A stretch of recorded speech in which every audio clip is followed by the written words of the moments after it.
What is up, everybody? Welcome back to another episode of Too Pop to Handle. I am your host, Andrew Nucatola, your pop culture best friend. And as always, I hope you guys are having a fabulous week.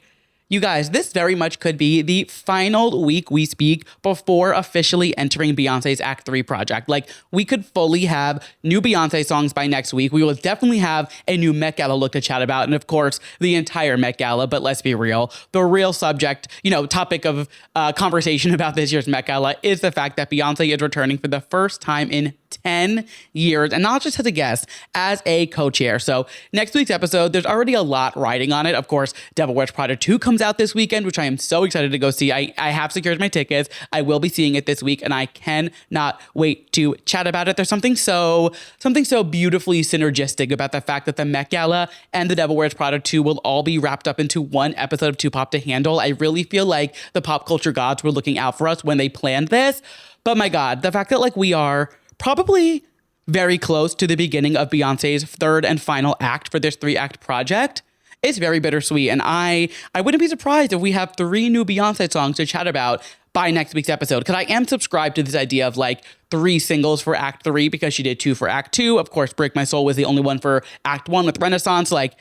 I don't know. I kind of feel like Beyonce, I feel like there is something up her sleeve. It is probably a gorgeous custom designer sleeve at that, but I cannot wait. The Beehive is buzzing, and I am on high alert for the next couple of days with the Met Gala coming up and everything happening with Beyonce. But of course, we'll have to wait for all of that for next week. I hope you guys are having a wonderful week. There's been a lot going on in pop culture this week. There's Ariana Grande announcing an album and making a liar out of me, Megan Thee Stallion getting cheated on, and that whole debacle. There are now 3 leaked audios from the Summer House reunion, which I don't think has ever happened in Bravo history. There's just a lot to dive into. So I think the best way to approach, let's just dive right in and start chatting about our Drew releases, our new music releases from last week and our new releases coming up this week. Now, there was only one release on my radar for last week, and that was Kim Petras' new single, Need for Speed, which there was a lot riding on this single. I was saying it last week. It's her first single back in quite some time. It's been,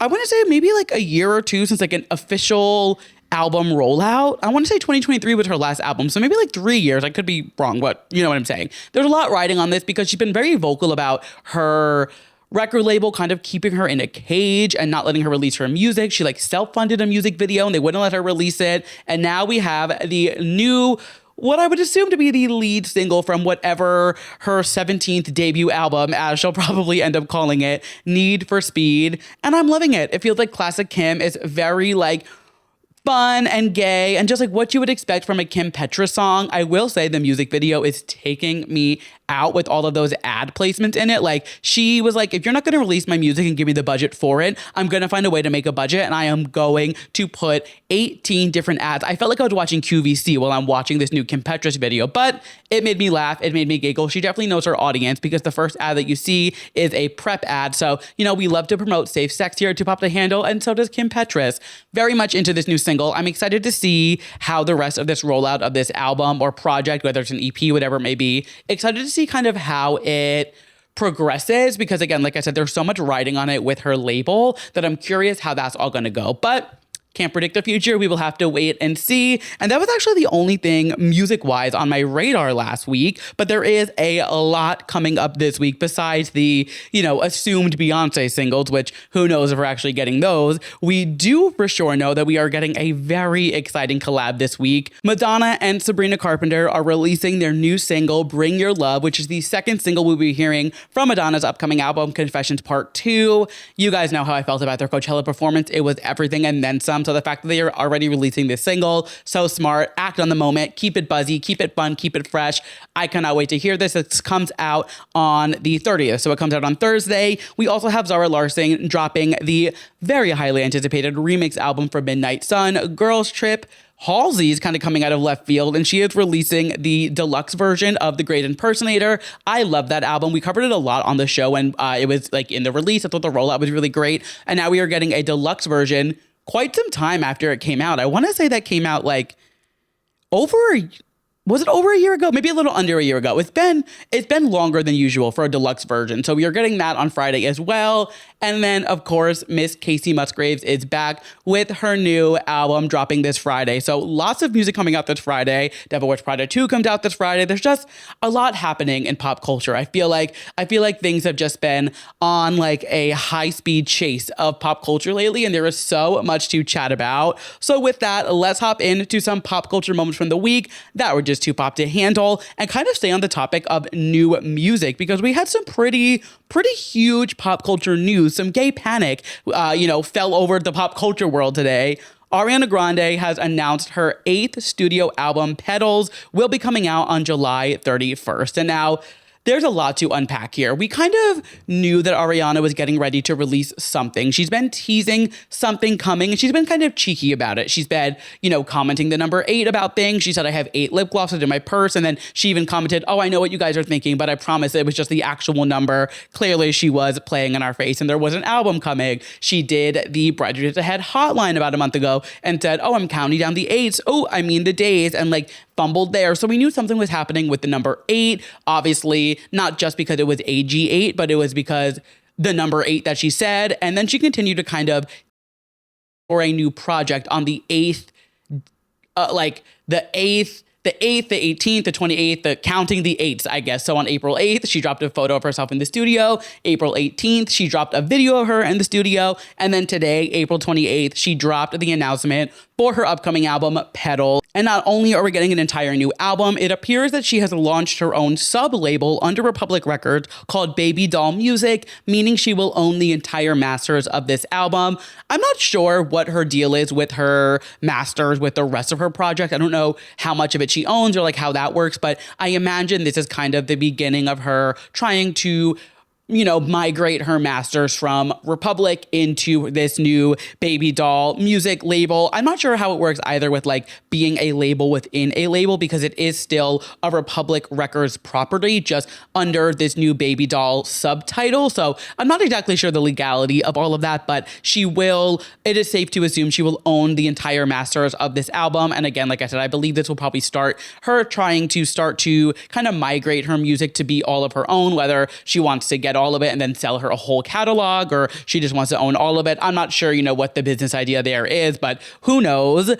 She is dropping this mid-tour. So her tour starts on June 6th, I believe. And then while she is on this tour, it goes until September. So she drops this on July 31st, and she is in Montreal while this album drops. So I think it's safe to assume that we'll have a set list change, very a la Tortured Poets Department with the Eras Tour, where Taylor dropped it and then added songs and a whole set to the Eras Tour. I'm not sure if it'll be as big and theatrical as Tortured Poets, because the Eras Tour in and of itself was just such a beast, and even performing in a stadium versus an arena, you are limited to what you can do and what you can add. But I wouldn't be surprised if she ends up altering the set list after the album comes out. So we'll have to wait and see for that. I was kind of hoping for some type of interview or some type of statement, but all she did was write Petals 731 in the caption.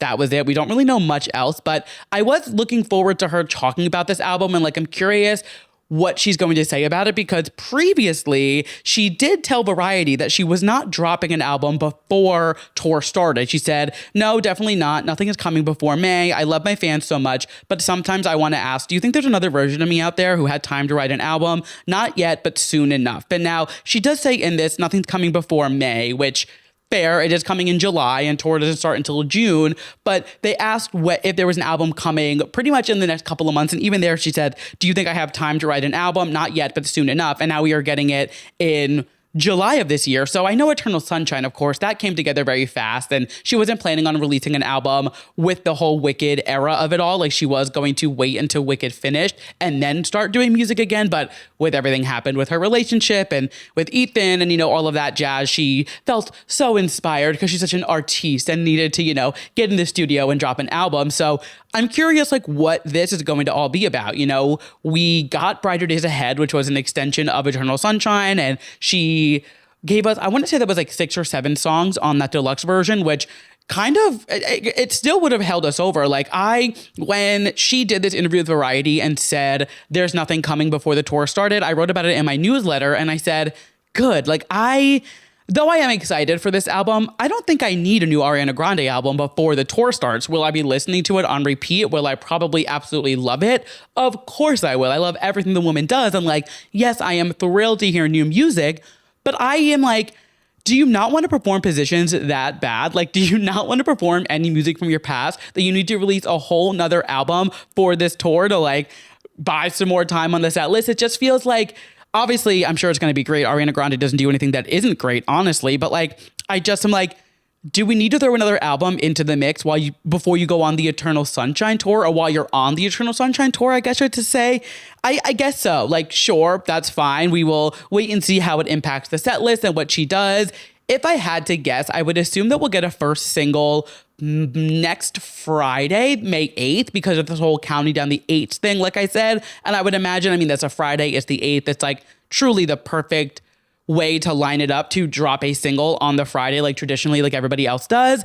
But who knows? She hasn't announced anything. We have nothing but the pre-order went up. She put out the vinyls, the CDs, all of that jazz. It will be 12 tracks long. So we will have to see what Ariana Grande has been up to and what she's been writing about. I feel like if you look at Eternal Sunshine and like what's happened in her life since then, she's really only been, I mean, there was all the stuff with like the Wicked Press Tour and her weight and people being very critical of her appearance and who she was and kind of the whole Cynthia situation. The Ethan stuff kind of fizzled out. So unless there's drama with her and Ethan, or maybe she'll write about that open letter that Ethan's ex-wife wrote about and like put out and wrote all about like what happened with them. I don't know. I'm curious like what she has to say. Cause like she even said here, like, do you think I have time to write another album? Is there another version of me out there? Like when she had dropped Eternal Sunshine, we had so much time between Positions and Eternal Sunshine. That was a 4-year gap. Like this is only 2 years? Yeah, a 2-year gap, which a lot can happen in 2 years, sure. But she's been so in the public eye that I'm really curious like what she has to say on an entire album. I thought if she was going to do anything, we would get maybe an EP, but like maybe this isn't going to be a topical album about like her life now. Maybe she's gonna like midnight it and do like stories of her life over the last couple of years and catch us up on some things that maybe she didn't get out on another album. I'm not sure. The album cover is black and white, so we are very much, you know, going back to the Dangerous Woman era, back to black and white album covers. So I don't know. I don't know what it's gonna sound like. I'm expecting less pop than Eternal Sunshine, honestly. I think this is going to be a very like not necessarily a sad girl album, but I do think it's going to be a little more deconstructed, a little more slowed down, like maybe more like R&B kind of slow jam vibes. I don't think it's going to be as poppy as some of Eternal Sunshine, and Eternal Sunshine wasn't even really that major of a pop album when you look at the landscape of her other, you know, just the rest of her discography. But I do think this is going to take maybe more of like an R&B or more of like a not ballad. I don't know the word I'm looking for, but I just don't think we're going to get as many pop moments on this album, but maybe I'm wrong. Like, who knows? Even if you look at Eternal Sunshine, she dropped Yes And as the single, and then the entire rest of the album sounded nothing like it. So I think she's kind of in a place where she's just doing whatever she wants with her music and her career, really, because she was fully ready to just like go full actress mode, and now she's going back into music. So it's like she is kind of just like on her own playing field, doing whatever she wants. And I guess she is just going full force, pedal to the metal, pop star for now, going back to Meet the Fockers. Like, she got a lot going on. So like I said, I don't think I necessarily need a new Ariana Grande album before this tour starts, but nonetheless, I am of course very excited, and we will chat all about it as we get closer to it. I will do reaction videos to it and everything. I am very excited to see what Miss Ariana Grande has up her sleeve. Moving on to the next moment of the week that was just too pop to handle. Hulu has some very exciting shows coming to their 2026-2027 calendar. They hosted their Get Real event last week in LA, and they announced a lot of new franchises, a lot of new casting things, but there's two that are specifically sticking out to me that I would categorize as too pop to handle. First things first is Dancing with the Stars, and I am just going to say, the devil works hard, but the casting director for Dancing with the Stars works harder, because they already have Ciara Miller and Maura Higgins locked in for the new season of Dancing with the Stars. And this is like next level timeliness. Like this, the Maura Higgins of it all, like, okay, yeah, Traitors ended a little while ago. She's had a kind of this like hot moment. I'm sure they've been poaching her for a minute. Ciara Miller, I would guarantee she was not on their radar for Dancing with the Stars until this whole Amanda and Wes situation came about, and they have already got her signed on and ready to go for the next season. So, of course, yes, excited for both of them, but the Ciara of this situation is really where I'm like gagged over it, because how did you do that so fast? Like, this has all been happening in real time. We'll talk about this next, but like, the Summer House reunion is currently leaking and recording, and there's all this stuff going on. This has only been in the last month, and they already have Ciara locked in for this season. It is very impressive. Ciara is also on the cover. Was it Glamour? I forget the magazine. Like they are working quick with this girl, Ciara. Like they've got her booked and busy. So I'm very happy to see that she is reaping some of the benefits after her best friend played in her face that way and her ex-boyfriend is treating her the way that he is. And we will chat all about the leaked audio from the Summer House reunion in just a moment. But before that, some other very exciting news from the Hulu Gets Real event. A new show is coming to the network. The Secret Lives of Mormon Wives is branching out and becoming a franchise. And we are getting the Secret Lives of Mormon Wives Orange County. And now, when I saw this announcement, I immediately was like, this is genius. This is so smart. Secret Lives is such a huge success for Hulu. And like, this is their ticket into getting a Real Housewives-esque franchise where it can be kind of this like legacy brand and just continue to grow. And they waited a couple seasons, I think, 4 seasons going on 5 now. They didn't just jump right into it once they saw the success. I think it was really smart for them to wait and just make sure there was interest in people coming back and, fostering that community that they know now. The people who are watching Secret Lives of Mormon Wives, Salt Lake City or Utah, whatever the fuck you want to call it, the original one, will hop to the new one. I'm very excited for this. Do I think it's going to be able to be as to be able to like blossom the way that Real Housewives does for Bravo? That I'm not sure, because I don't know how big the Mormon community is within different states and cities. I don't know how many cities have a big Mormon community, and that's not to say that they aren't there, but I'm not, up to date on my Mormon location maps. I'm not sure, I didn't even know that there were Mormons in Orange County, but you know what? You learn something new every day. So we'll have to wait and see like how they continue to grow this. I do hope that they do it slowly. I don't want them to just like launch a bunch of different Secret Lives of Mormon Wives seasons and just like completely oversaturate their brand, because I do think this is something that could shoot them in the foot. But I think branching out is very smart, and I'm excited to see how these new girls, if they are interacting with the other girls, and how this kind of all comes to be, because there is a little bit of crossover, which we'll get into. So when I look at the cast list, there's already some people on here that I'm familiar with. I don't know them. I don't necessarily follow them, but I know their names. Aspen Ovard, I'm familiar with. Avery Woods, I'm familiar with. They're both big influencers. Bobby Althoff, I'm pronouncing that probably wrong, I apologize, but she is a podcaster. She is the one who did those like really dry sense of humor, weird ass podcasts. She did the one with Drake that went really viral. She kind of like came out of nowhere on the scene, at least to me. I feel like she just like came out, was getting these like crazy sick guests, booking like the top of the top talent you can get and doing these weird ass podcasts. And then to me, or she kind of like fell off my algorithm. I don't know if she's still podcasting, if she's still doing content. Clearly she's relevant enough to be cast on this show. So very excited to see them getting into the mix. Then we have Salome Andrea, we have Chandler Higginson, Ashley Pease, Madison Bontempo, and McCall DeProne, who is Macy's from Secret Lives of Mormon Wives' sister. So we have some overlap there.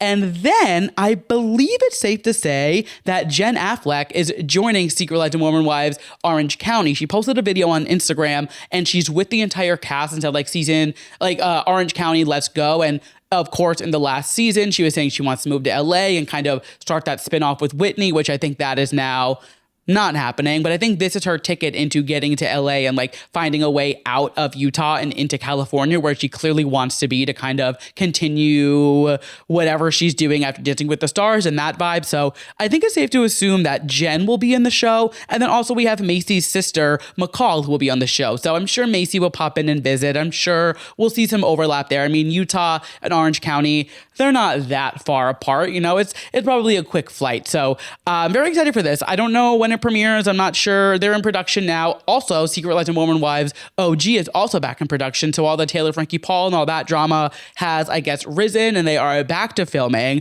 But very excited for this. Again, I think this is a genius idea for Hulu to do and kind of start making a franchise out of this, because when you look at shows like The Real Housewives, where there is such a cult following, I think they do have what it takes to kind of build that here, and they already have it with the original season. But I think if they play their cards right, this will definitely be a huge success for Hulu. And I'm very excited to see how this season does. And now kind of pivoting back really quick to the next moment of the week that was too pop to handle.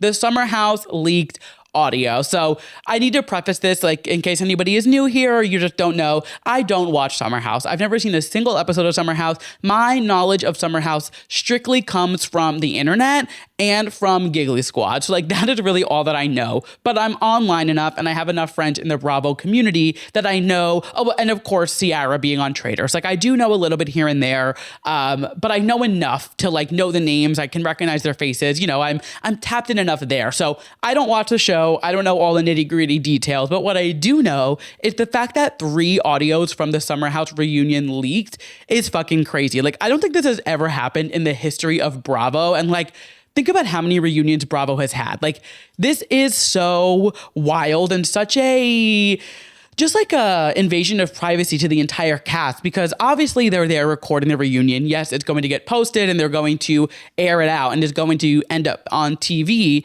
But there is a whole team of producers who are going to post-produce this. I'm sure there were things they were going to cut out. There were some names said in some of the other audios that, like, I'm sure they would want to bleep out for sensory issues. Like, the fact that these audios are getting leaked completely unedited and raw is so insane. So Bravo did release a statement last week just saying that they take this very seriously and they are looking into it. And then I believe on Friday, they posted a new statement which said, an investigation into the recent leak of the Summer House reunion audio has concluded that the audio was an unauthorized recording and distributed by an individual involved in the production of the reunion. As a result of the findings, appropriate action has been taken. There is no evidence that any member of the cast was involved in the recording of the audio. And now, I never thought a cast member would be the one leaking this. Like, people were saying it was so close to their mouth, like you can hear them so clearly. There's no way it was somebody on production, or, you know, people had their theories that it was somebody in the cast recording it, maybe with the phone in their pocket or an Apple Watch. I was almost certain it was never going to be a cast member, because why would you jeopardize your job by leaking this audio? You know, like, yes, this is a very highly sought after reunion right now in the reality TV space. Like, even someone who doesn't watch it, I am so tapped in, like, oh my God, what is going on? But it's not worth risking your job. And like, this is what they do. You know, they're all members of this cast. There should be some type of like family, you know, essence to it, but clearly there is not. But, you know, in reality, there is some type of like loyalty to each other where you're not going to disrespect each other's work or disrespect each other just in general. Again, take that with a grain of salt, considering, you know, the scandal at hand. But something told me this was not a cast member, and now I've looked into it and it is a member of production. I also read online that there's some Bravo accounts that are helping them with the investigation and trying to figure out, I guess, where the audio came from, which that's like next level FBI shit. And, you know, those Bravo accounts, they are intense. And I give them all due respect. The Bravo accounts that cover like every single franchise, every show, every scandal, you are some of God's strongest soldiers, because I only watch a handful of Bravo franchises, and even I'm like, whoa, this is a lot to keep up with. So more power to the Bravo girls and gays out there. But Bravo, they're right for taking this seriously. You know, this is an invasion of privacy, and like I said, there probably would have been a lot of post-production done to this reunion and this audio that like they would have bleeped out. I think somebody mentioned like Ciara's high school best friend, if I remember correctly. They would have bleeped out her name because there probably was like sensory issues there, and now that's blasted all over the internet. And just like certain things within the audio definitely would have been cut, I imagine. And now there's just like this raw footage, or raw audio rather, out on the internet. And now they're kind of in a place where like Bravo can't really cut this audio out because we all know what happened, you know? The legality side of it, that's one thing.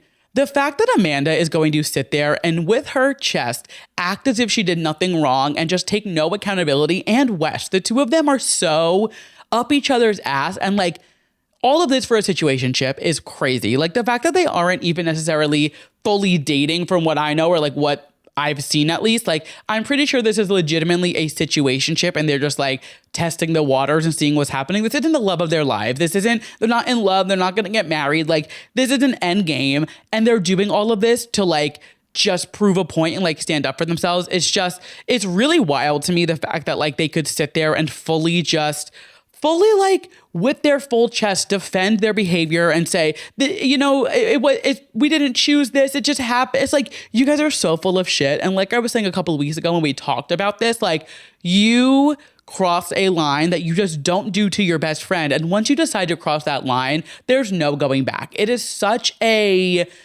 sacred space to enter to sleep with somebody's ex. And it's just so wild to me that they can sit in that reunion and act as if what they did wasn't diabolical. It is wild to me. I hope Ciara Miller gets the world. I hope she is getting tons of opportunities. I also did learn since I recorded that episode, I didn't realize she's no longer a nurse. And she is just kind of trying to pursue modeling and influencing whatever, you know, comes her way. So seeing her getting Dancing with the Stars, seeing her on the cover of that magazine, I'm forgetting what it was, but I'm pretty sure it was Glamour. I just hope she is getting all of the possible opportunities that she can, because this is what she deserves. And I hope Amanda and West choke. And while we're on the topic of some TV news, moving into the next moment of the week that was just too pop to handle, some commotion at the White Lotus this week. Helena Bonham Carter is officially out of the White Lotus season 4. And as of today, it was announced that Laura Dern will be filling in for her role. So of course, on the surface, this sounds like it's some dramatic big thing, and maybe Mike White was hard to work with, or Helena Bonham Carter was hard to work with, or,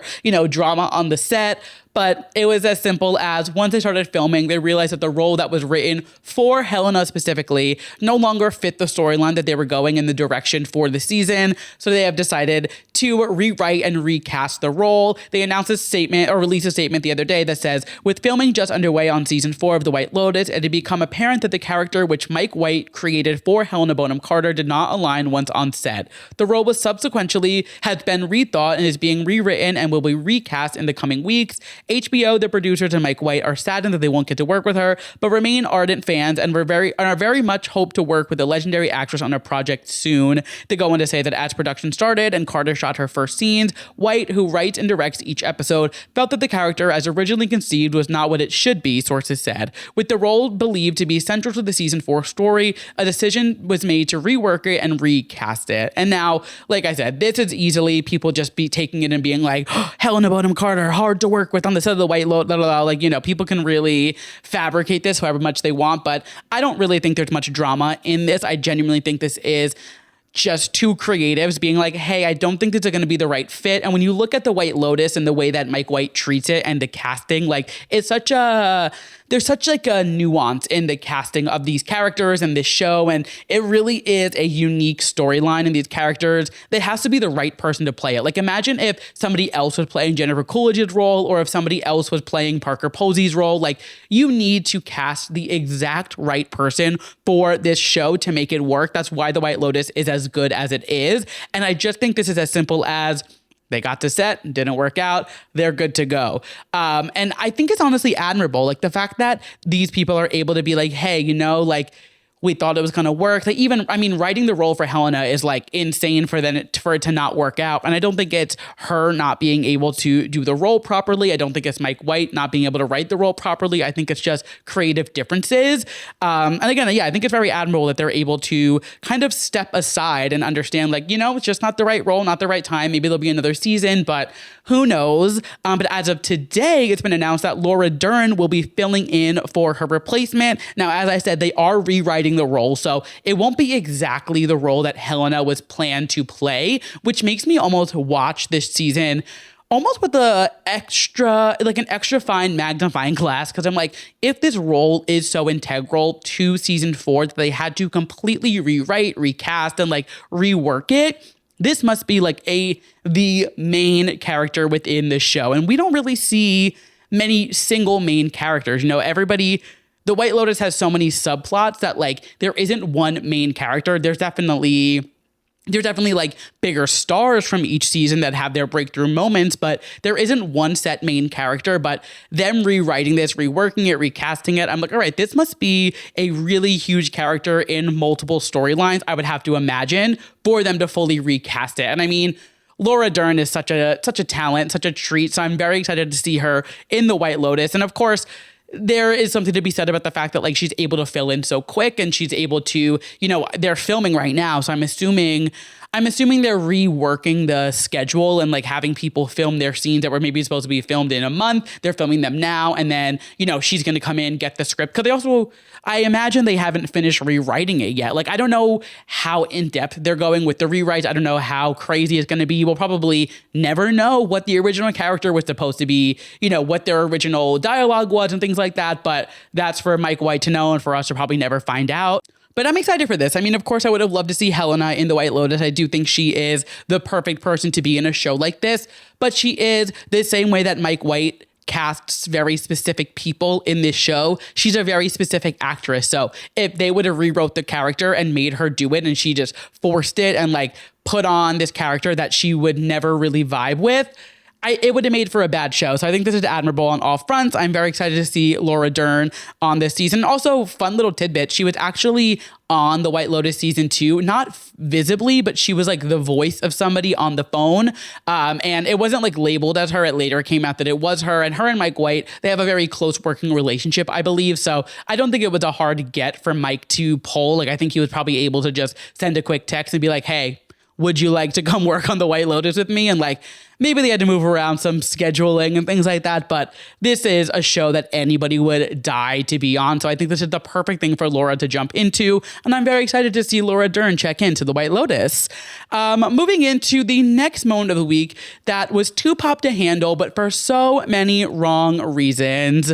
Megan Thee Stallion and Klay Thompson have broken up after she found out that he cheated on her. And to that, I say, Klay Thompson, sleep with one eye open. How dare you treat the people's princess, Megan Thee Stallion, like this? So she posted on her Instagram story over the weekend and she said, cheating, had me around your whole family playing house, got cold feet, holding you down through all your horrible mood swings and treatment towards me during your basketball season. Now you don't know if you can be monogamous. Bitch, I need a real break after this one. Bye, y'all. There's so many things, of course, wrong with the situation, but the fact that like she's fully like, I dealt with all of your mood swings and your bitch ass attitude after you probably lost a game and after you this and that, whatever happened, and you still want to wrong me. Megan Thee Stallion, I am so sorry. So quickly after that, she ends up releasing a statement. Her team does whatever. And she said, I've made the decision to end my relationship with Klay. Trust, fidelity, and respect are non-negotiable for me in a relationship. And when those values are compromised, there's no real path forward. I'm taking this time to prioritize myself and move ahead with peace and clarity. And I just not only is she obviously probably just like going through it and like stressed about this, she went on in Moulin Rouge that night. Like she fully had a Broadway show to do and she went on stage and performed. And you could see in the videos of her during her bows, people were giving her so much love. She did tear up on stage, but like she was going through it and she still got up on that stage. And when you think about Megan Thee Stallion, like she had really been through so much. She has lost both of her parents at a very young age. She was going to college, still becoming like this up and coming huge rapper while she was doing it. She graduated. She has like done all of these incredible things in her career. And yet people still want to play in her face. Like it is insane. And of course the internet rallies behind her because like I said, she is the people's princess. Like people, I feel like even people who don't listen to Megan's music, like maybe you're not into rap or whatever it is, like you still probably love Megan Thee Stallion because she just has that personality and that pull and that like magnetic force where like you can't help but love her unless you're Nicki Minaj, of course, and you're just like a rotted evil bitch. But like that's neither here nor there. But like I feel for her, but like Megan Thee Stallion has been through much harder things than a bitch ass basketball player cheating on her. This is upsetting. This is heartbreaking, but like our girl is going to be just fine. And I'm seeing a lot of straight men chiming in on this online. And of course they all have American flags, their profile picture or in their bio. And it's those men and they're like, Klay's more successful anyway. Why would he be with her? And blah, blah, blah. I saw somebody say, you couldn't pay me to date Megan Thee Stallion. Bold of you to assume that the opportunity to be able to pay to date Megan Thee Stallion would ever be presented to a bum ass like you. Like, The audacity of straight men on the internet is so wild to me. And like, not just with Megan Thee Stallion, this is a blanket statement that like straight men should be off the internet. But the things that they are saying about Megan Thee Stallion on the internet right now, after she didn't do anything wrong and her man cheated on her and like left her out to dry, these men, I am so sorry to all of the women out there who have to date these bum ass men, because my God, the things that are being said on the internet right now, I cannot. Unfortunately, she did also announce that she is ending her run in Moulin Rouge early. Her last show will be this Friday on May 1st. And of course, I do think this does, the cheating scandal does play into this. I think this is just wearing on her a lot. But I do have to consider that, like, she also was hospitalized a couple weeks ago mid-performance. Like, she had to stop after Act 2 and get rushed to the hospital. She's been very nonstop. She's had a lot going on in her life. And like, maybe there is some things going on in her life that she's using this nonstop work mentality to kind of be avoidant. I mean, she's launched so many businesses in the last couple of years. Her tequila brand, her swimwear brand. She now has a Popeyes franchise. Like, she's been on tour. She's been releasing music. She's been dealing with the whole court cases with Tory Lanez. And like, she's dealt with so much in her life that like, yes, I think this was the straw that broke the camel's back, but I think there's a lot going on behind the scenes that she's dealing with where she puts on this like bad bitch strong front. And like, yes, of course, I do believe that she is that confident and like is, that girl, if I will. But like, I think this is probably best for her. I think she needs to take a little bit of a break and just like really focus on herself, do some self-care, do some self-love, and like just give herself a breather. I hope she takes a couple months to just, reconnect with herself. Maybe whatever she has to do. I don't know. Of course, I'm no doctor, so I'm not going to prescribe Megan Thee Stallion with anything. And of course, this is all just so disappointing to see, but I have no doubts in my mind that Megan Thee Stallion will rise above this and Klay Thompson will be a bum for the rest of his life. That being said, moving into the next moment of the week that was too pop to handle before I get myself into some trouble on the internet, flipping the script a little bit into some love stories. Harry Styles and Zoe Kravitz are engaged after about 8 or so months of dating. So it has been 8 months since they've been spotted together. So who knows how long they were talking before that, how long they've known each other. But sources can confirm that they have been sharing their engagement news with a small circle and that the actress has been showing off her ring to her friends. And honestly, I'm excited about this. I think they are such a cool couple. I think, even when they're on the little paparazzi walks and like he has his matcha and she has her little tiny coffee, I just think they're a cool couple. And I'm into this. We don't know much about Harry Styles and his relationships, and we don't know much about Zoe Kravitz and her relationships anymore. I mean, of course, her and Channing Tatum was very public, but I feel like they weren't a couple that were like in our face all the time. When we got little tidbits of them, it was so exciting. And of course, that is no longer. But I do think they are both very just like, there's like a mystery about them that makes them even hotter than they are visually. They're both very good looking people. So like, of course, these two beautiful people are falling in love with each other. But like, there is something very mysterious about the two of them separately. So when you put them together, it just kind of adds an extra layer. I'm into this. And I do think there's like something to be said about the people online, because a couple of years ago, if Harry Styles announced his engagement, there would have been gunshots heard around the world. Like, this would have been causing meltdowns across the nation.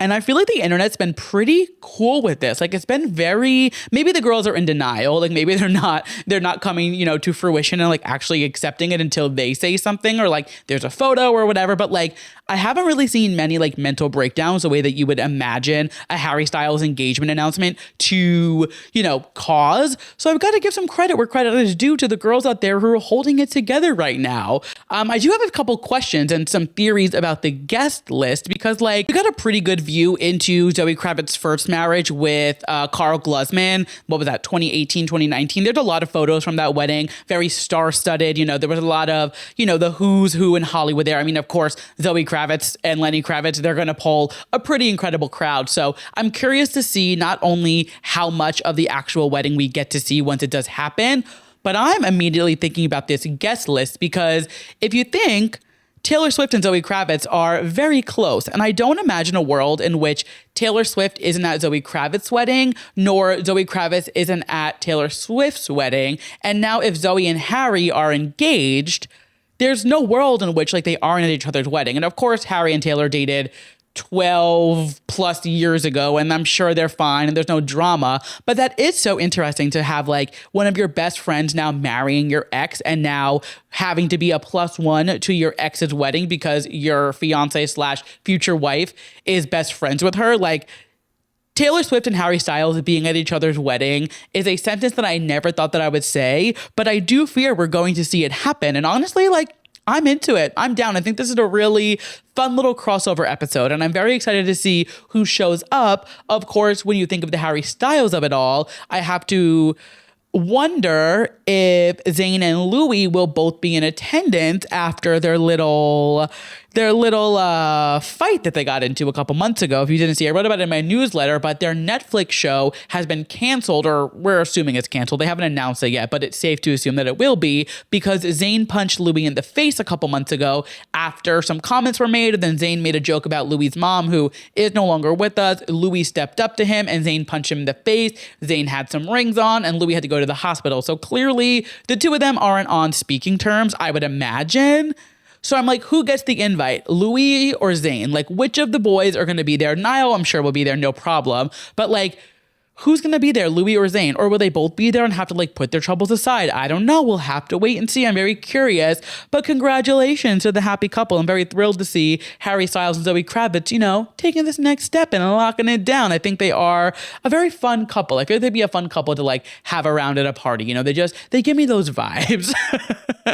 And on the topic of Taylor Swift, moving into the final moment of the week, that was just too pop to handle. Taylor Swift has been named one of the New York Times best living songwriter. So the New York Times Magazine has polled more than 250 music insiders and gathered 6 times critics to choose the best living songwriters that we have. I believe there was about 30 people on the list, but it included Taylor Swift, Diane Warren, Mariah Carey, Jay-Z, Dolly Parton, Young Thug, Kendrick Lamar, just to name a few. But of course, we are honing in right on our girl Taylor. And it's been a minute since we've heard from her or really seen her in the press. So to have her sit down and do an entire video interview was very exciting. I watched the entire thing. I pulled out some quotes. We're just going to go through some of the main things that I thought were interesting and that sparked my interest. The first thing being her kind of fully acknowledging the fact that there's been quite a shift in the fandom over the last couple of years in the way that these new wave fans or the Swifties, whatever, I hate to use the word Swiftie. I think it is a slur at this point because of people like this who just like overanalyze and treat it crazy and just like get so insane. She said something along the lines of like, there's a corner of my fan base that always takes things a step too far. And she said, there's people who are going to try to do detective work, figure out the details, who this is about, what this is. And when it gets to a little bit weird for me is when people act like it's a paternity test. Like this song is about that person because I'm like, that dude didn't write the song, I did. But that's part of it.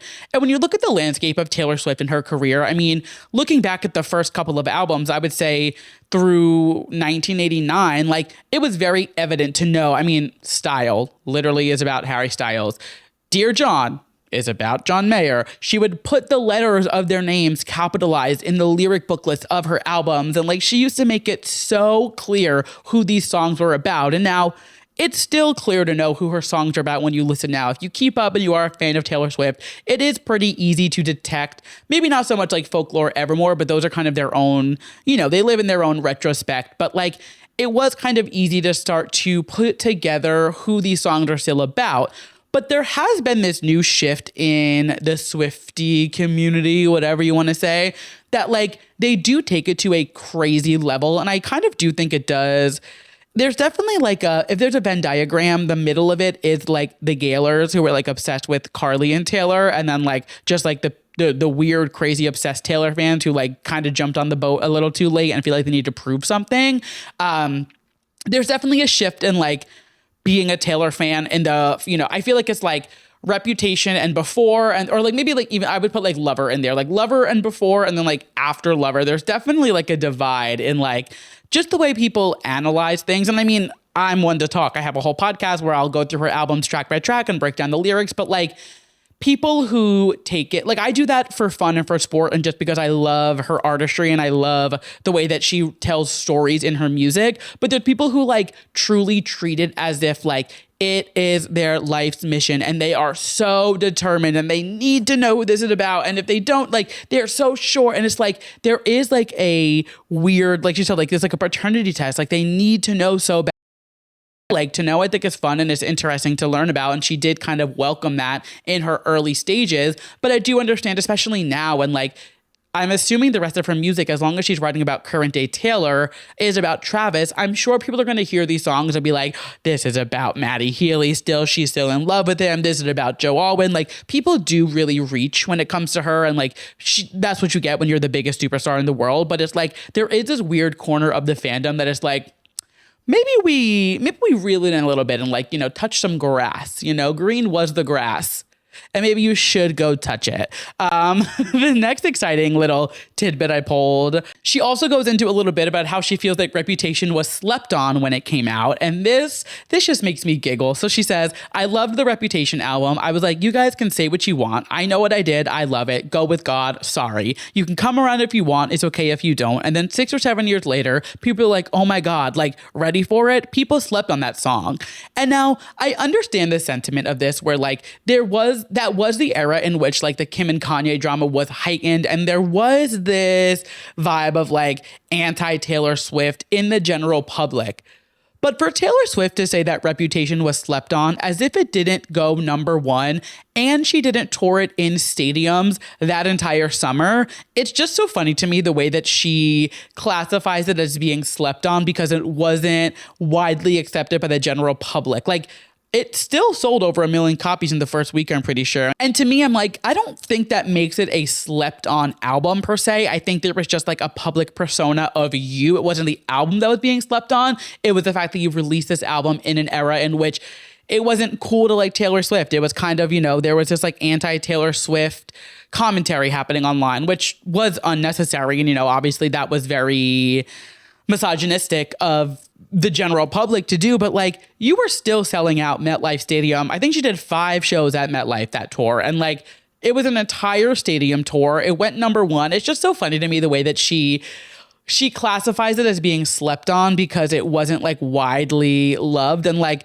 there is something to note, like Reputation wasn't nominated in any of the big categories. And there's that scene in Miss Americana where she's like, no, it's fine. I'm just going to make a better album. Like, it's not that the album was slept on, it's that it didn't get the response that you wanted it to get. So you're classifying it in your brain as being slept on. And it's like, whatever helps you sleep at night, I guess, Taylor. And again, this is coming from nowhere but love. Like, I was there for Reputation. I met Taylor Swift during the Reputation era. I went to the Reputation tour 3 times. Like, I am a Reputation girl down, and I was there appreciating it as soon as it came out. But to say that it was slept on after it sold over 1 million copies in 1 week and went #1 is just like, let's call it what it is. Like, it's not, you can say that you were canceled for a moment and like you love your friend Canceled so much that you said on your latest album.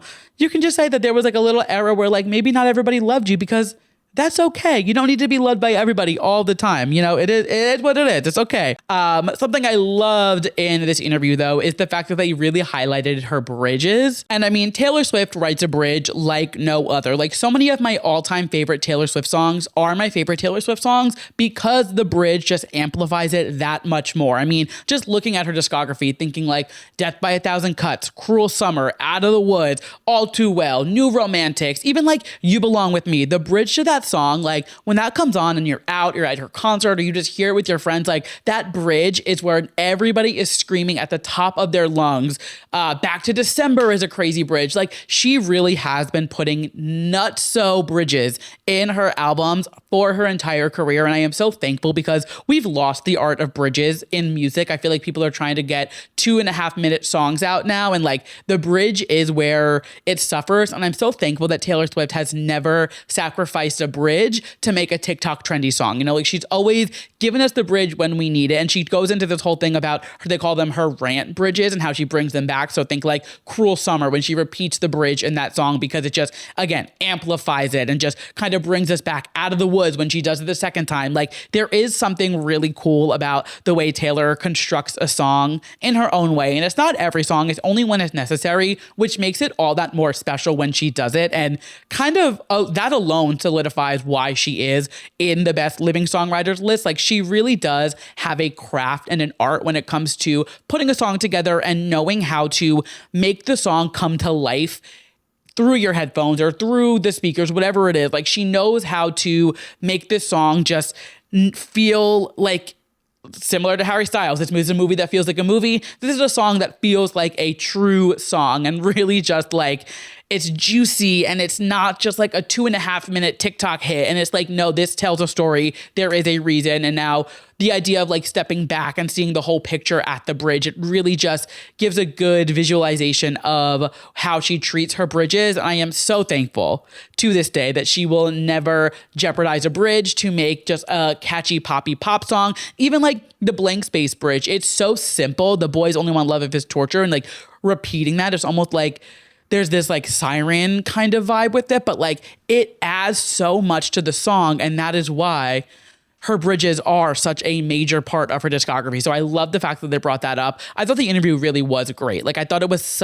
they packed a lot into the 30 minutes. And again, we don't get a lot of press moments like this from Taylor. So hearing about her in a world where, you know, it is so Eras Tour and it is so The Wedding and Travis. And like this was just focused around her music and the songwriting. And it was really, felt like a really special interview. I mean, it had to be for her to come out and do this, you know, like I said, she doesn't do press often, but this really was just about the artistry. It was about the artist. It was about the music. And it was really refreshing to hear a Taylor Swift interview and not hear the words Travis Kelce or not hear the words Life of a Showgirl or not hear the words The Eras Tour. It was such a reminder as to why I fell in love with her when I was a teenager and like the way that her music really is so influential to music today and to so many of the up and coming artists that heard her lyrics and heard her music as they were growing up and now they're echoing that in their music. It was a really, of course, besides the whole reputation was slept on thing, I can let that go and joke about it. You know, it is what it is. As a whole, this was a really nice and special interview, and I really did love it.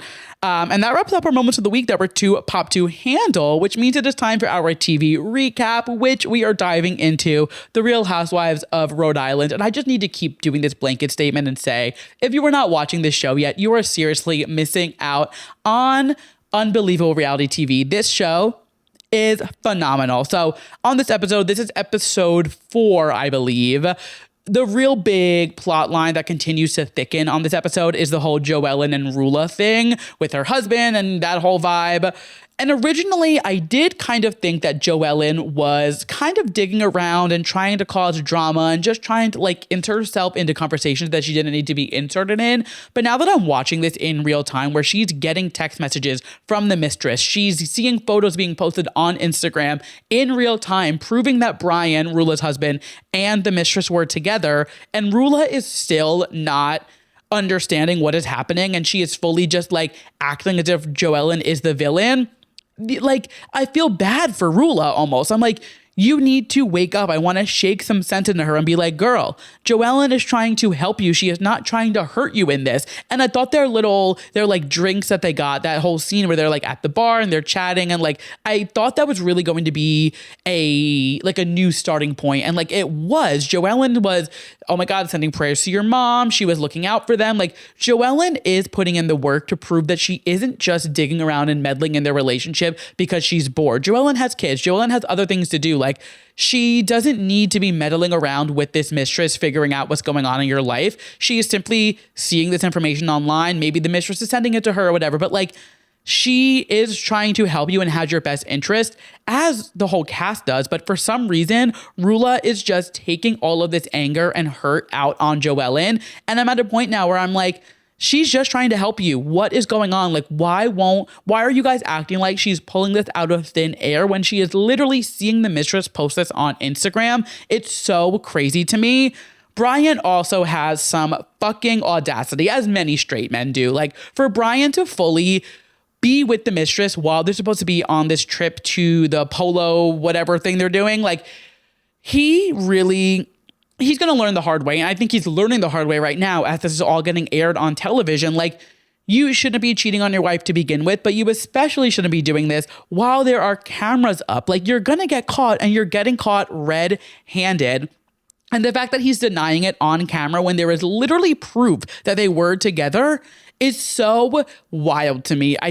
I don't understand it. I don't get it. I honestly really want Rula to get the Bronwyn edit and for her to like get on this show. And like they say some housewives go on just to get a divorce because like once they are able to show their husband how terrible they treat them, they're like, hey, we've got to split. And I think somebody even said that in this episode, like he's never going to leave Rula. He wants Rula to leave him. So I hope she gets the like divorce edit in the coming seasons. I hope she is the one that kind of takes a step, understands like, hey, I'm better than this and I deserve more than this, and leaves Brian to go do whatever he wants with the mistress. But we'll have to wait and see. I'm cheering for Joelle, and I know I was saying I'm not sure if I love her yet. She's not a favorite just yet. She has reached favorite level now, and I see why she is doing what she needs to do. She's truly looking out for Rula at the end of the day. So it's upsetting to watch Rula kind of like self-destruct. And then the other part of this episode was really just like Rosie and Kelsey fighting over the fact that like Rosie didn't post Kelsey on her Instagram, Rosie didn't post Kelsey on her Instagram story when she did her hair.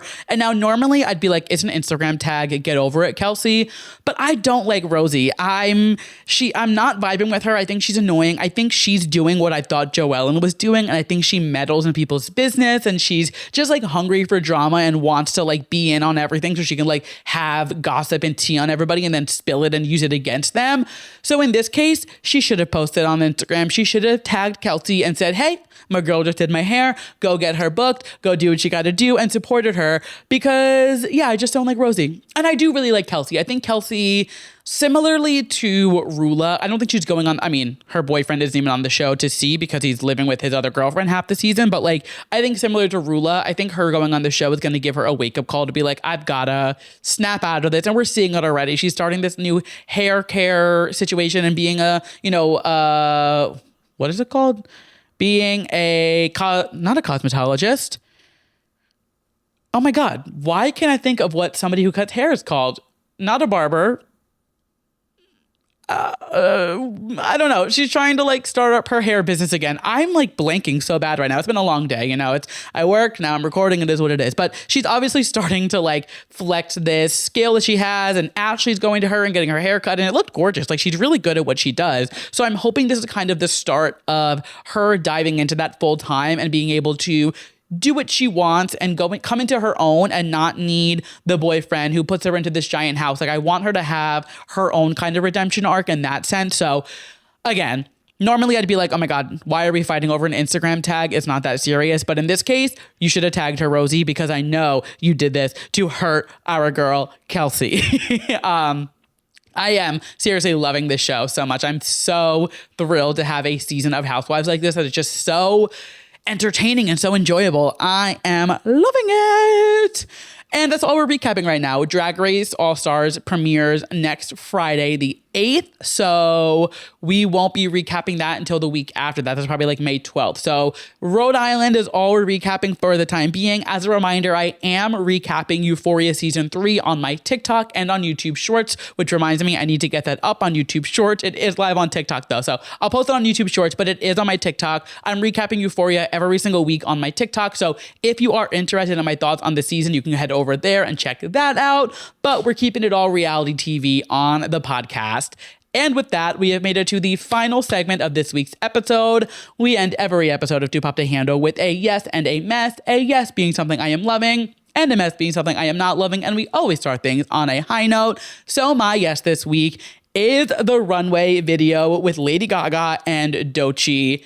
I'm obsessed with this video. It is so incredible. So now I had heard through the grapevine that there was a video for this song. And if you don't know, this is the song that Doechii and Gaga released for The Devil Wears Prada 2. So it's not necessarily like a groundbreaking track, but it's fun, it's gay, it's cunty, it's very house Vogue kind of vibes. It's exactly what you would want a Lady Gaga and Doechii song to sound like for The Devil Wears Prada 2.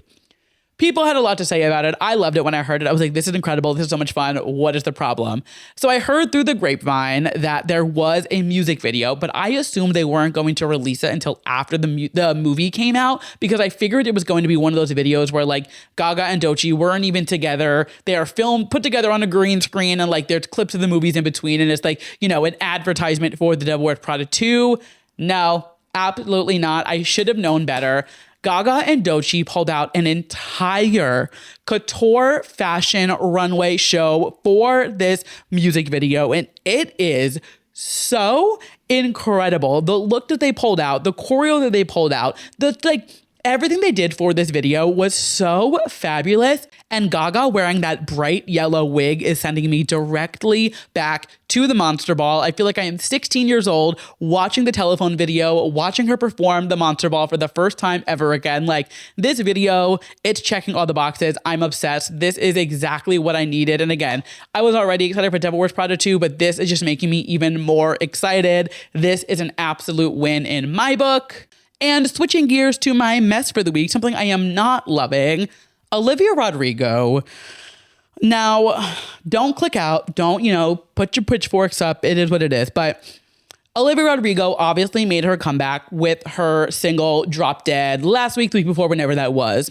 I don't know who is holding a gun to Olivia Rodrigo's head and forcing her to do this humiliation ritual to promote this single to make sure it goes #1, because they were truly pulling out some embarrassing tactics for an artist as big as Olivia Rodrigo. They were giving like Justin Bieber Yummy with those like streaming graphics and like her official HQ account telling us, make sure you do this and download and like all this stuff. And like, I just was like, Olivia Rodrigo does not need to be doing this. This is it's tainting her image. Like, it was embarrassing. They released 8 different versions of the song. She's going to these record stores and signing in and doing this and doing these TikToks and releasing these streaming videos. Like, all of these things. I'm like, my God, I know you guys aren't on good terms anymore, but you sure are Taylor Swift's daughter. Like, you did learn from the best. Like, I was literally getting secondhand embarrassment, and I have 0 stakes in this song going #1. Thank God it went #1, because if it didn't, I would be so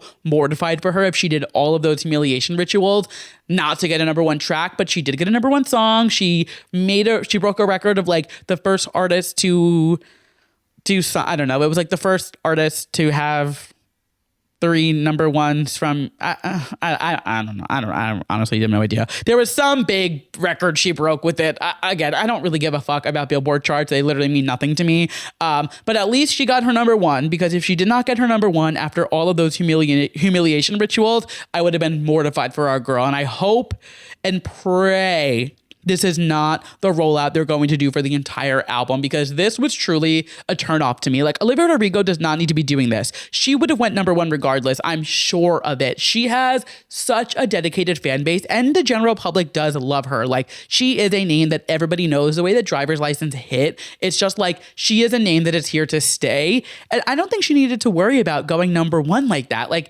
I think she would have gone #1 without all of the streaming graphics and the videos and all of this. And I get you have to promote your work. I'm all for promoting a project and, doing what you got to do. But like, an artist at the level in which Olivia Rodrigo is at for her 3rd album, mind you, this isn't like a debut single or anything. Like, she didn't even go that hard for Driver's License. Like, for her to be doing all of this for this single, it just seemed a little, I don't know. It was a little turn-offy for me. And like, I hope this is not the tactics that they're going to roll out for the rest of the album. And I love the song. I'm excited for the album. I'm all in. But like, this, I might have to mute the Instagram and the TikToks and be like, I don't need to see how you're promoting this album. I just need to listen to the art, because like, it's not great. I don't know. It was kind of a turn-off for me. But loving the song still. Been on repeat. I helped contribute to go #1, but I wasn't buying it on iTunes. I'll tell you that. I wasn't buying it on every streaming service or whatever the fuck she wanted and downloading. And then no,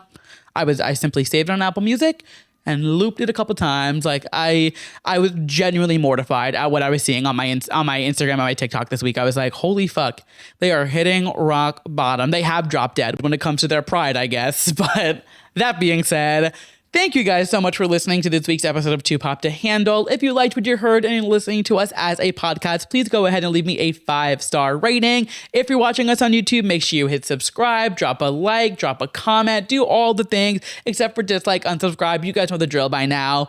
If you would like some extra moments of the week that were just too pop to handle in between podcast episodes, make sure you head over to our Substack. I will have it linked down below, or it is just toopoptohandle.substack.com, and subscribe to my weekly newsletter Popping In, where I share extra moments of the week that were too pop to handle in between podcast episodes. And if all of that is not enough, you can always follow me on all of my socials at Andrew Nucatola or at Too Pop to Handle across all platforms. And with that, I will catch you guys next week for a very jam-packed Met Gala Devil Wears Prada fingers crossed for Beyonce Act 3 era launch episode next week. Bye.